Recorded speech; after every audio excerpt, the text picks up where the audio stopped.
මගේ නම නිශිකා දුෂිනී. මගේ පාසල ගාල්ල සංගමිතා බාලිකා විද්‍යාලය.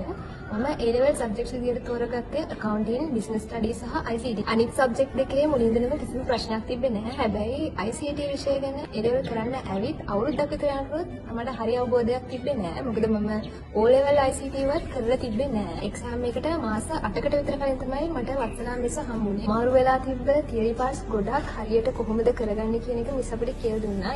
අපිත් එක්ක හරිම friendly. මිස් ළඟට ආවට පස්සේ තමයි මට තේරුනේ මට මේක කරගන්න පුළුවන් කියලා. exam එකට මාස දෙකකට කලින් මිස් අපිට theory ඔක්කොම cover කරා. ඊට පස්සේ අපිට papers කරන්න ගත්තා. ගොඩක් papers වලින් තමයි මම theory part පුළුවන් වුණා. කොහොමද උත්තර ලියන්නේ කියන එක දැනගෙන හරියටම පොයින්ට් එකට උත්තර ලියන්න ඉගෙන ගත්තේ. මිස්ගේ පේපර් එකක් කරගන්න පුළුවන් කියන්නේ ෆයිනල් පේපර් එක අනිවාර්යෙන් කරගන්න පුළුවන්. අපි ළමයි එක එක්කෙනා ගැන වෙනම කියන්න පුළුවන් තරමට මිස් අපි ගැන අවබෝධයෙන් ඉඳියේ. මිස් 2011 ඉඳන් 2023 වෙනකම් පාස් පේපර්ස් අපිට එකපාරක් නෙමෙයි කීප වතාවක්ම කෙරෙව්වා. A-level ICT S මට්ටමේ ඉඳපු මට ICT වලට ඒකක් අරගෙන ගාල්ල දිස්ත්‍රික් 34 වෙන්න පුළුවන් වුණා. IT මුකුත්ම බැරුව ඉඳපු මම මේ වගේ රිසල්ට් එකක් දැම්මේ මිස් නිසා.